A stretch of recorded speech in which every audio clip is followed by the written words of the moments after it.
আপনাদের সকলকে ধন্যবাদ। গণমাধ্যমের মাধ্যমে সারা পৃথিবী গণমাধ্যম হল একটা রাষ্ট্রের চতুর্থ স্তম্ভ, এর মাধ্যমে জাতি জানতে পারে।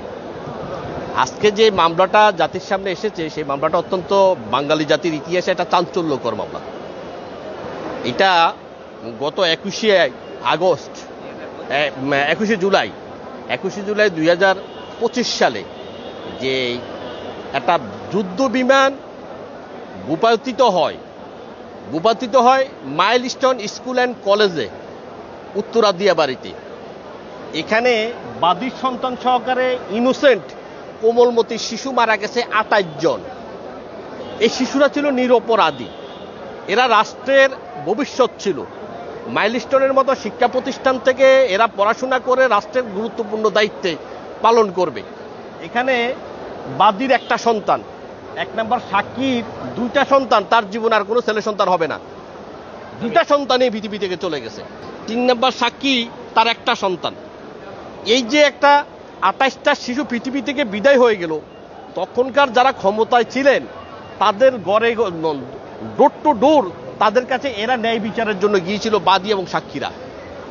গত 18 মাসের বিফোর দ্য ফেব্রুয়ারির পূর্বে যে গভর্নমেন্ট ছিল, সেই গভর্নমেন্টের নেগলিজেন্স ছিল, যারা দায়িত্বপ্রাপ্ত ছিল। আমরা এই মামলাটা তাদের নেগলিজেন্স, রাষ্ট্রের দায়িত্ব থাকার পরে একটা যুদ্ধ বিমান কোথায় থেকে উদয়ন হবে, কোথায়, এখানে যেখানে 2 কোটি মানুষের বসবাস ঢাকা শহরে, এখানে একটা যুদ্ধ বিমান উদয়ন হতে পারে না। তাদের রিপোর্টে আসছে যে এইটা ত্রুটিজনিত ঘটনা। তো ত্রুটিজনিত what is this negligence matter. এই নেগলিজেন্সের দায়িত্ব নেবে কে? তুমি রাষ্ট্রের দায়িত্বে আছো, তুমি চিফ মার্শাল ইয়ার, তুমি জানো না তোমার এই বিমান, যুদ্ধ বিমানটা এখান থেকে উদয়ন হবে, আর এটা গিয়ে একটা স্কুলে পড়বে, সেখানে নিরীহ শিশুরা, কোমলমতি শিশুরা মারা যাবে। শিশু সহকারে 35 জন মৃত্যুবরণ করেছে, 172 জন পঙ্গু হয়ে গেছে, যারা পৃথিবীতে, যারা জীবনে তার মেরুদণ্ড সোজা হয়ে দাঁড়াতে পারবে না। এইটা একটা জাতির এই এত বড় দুর্ঘটনা, জাতির সাথে তারা কি প্রতারণা করছে, তারা সাথে সাথে স্টেটমেন্ট করছে যে আমরা এদেরকে সর্বোচ্চ ক্ষতিপূরণ দেব। কিন্তু আজ পর্যন্ত এই বাদী এবং সাক্ষীদের সহকারে 35টা মৃত সন্তানের, 35টা মৃত ব্যক্তির, 28টা শিশু সহকারে 35 জনের মৃত পরিবারকে 5 পয়সাও তারা দেয় নাই, নাম্বার 1। নাম্বার 2, তারা রাষ্ট্রে ক্ষমতা থাকার কারণে তাদের ক্ষমতা অপব্যবহার করে সঠিক তদন্ত হয় নাই। সঠিক তদন্ত যদি বেরোয় আসে, আমরা সঠিক তদন্তের জন্য আজকে ন্যায় বিচারের প্রতীক, পবিত্রতার প্রতীক আমরা আদালতের কাছে এসেছি ন্যায় বিচারের প্রার্থনার জন্য। এই বাদী এবং সাক্ষীদেরকে নিয়ে তারা ন্যায় বিচার চাচ্ছে যে এটা কোনো পরিকল্পিত হত্যাকাণ্ড কিনা। এটা তদন্ত ইনভেস্টিগেশনের মাধ্যমে বাংলাদেশের বিশাল এখনো অসংখ্য লিগ্যাল এজেন্সি রয়েছে, যে যাহারা তদন্ত করলে প্রকৃত ইতিহাস বেড়ে আসলেই আমরা যাদেরকে এখানে আসামি হিসেবে নিয়েছি প্রত্যেকের বিরুদ্ধেই সুনির্দিষ্ট অভিযোগ প্রমাণিত হবে, এটা আমরা বিশ্বাস করি। আমরা সেই কারণে ন্যায় বিচারের সাথে আমরা আজকে আদালতের দ্বারস্থ হয়েছি।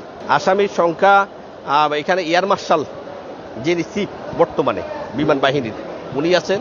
ডক্টর মোহাম্মদ ইউনূস, সাবেক প্রধান উপদেষ্টা এবং প্রতিরক্ষা বিষয়ক উপদেষ্টা অন্তর্বর্তীকালীন সরকার, গণপ্রজাতন্ত্রী বাংলাদেশ সরকার। তিনি নেগলিজেন্স ছিল, তিনি ওখানে দায়িত্বে থাকার পরে এই বিমানটি, ত্রুটিজনিত বিমানটি কেন উদয়ন হলো, এই কারণে ওনার অধীনস্থ কর্মকর্তারা রয়েছেন।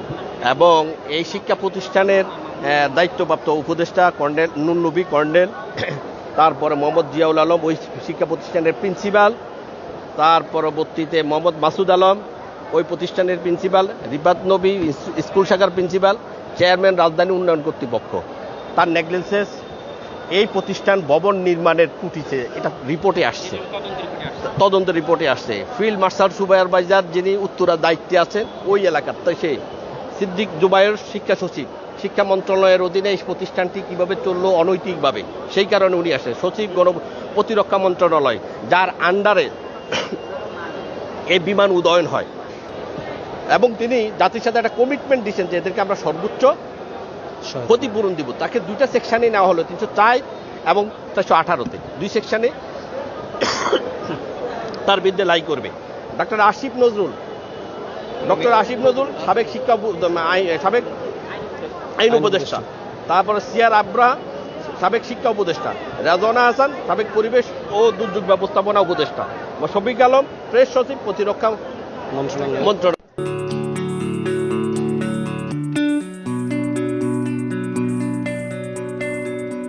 Thank you.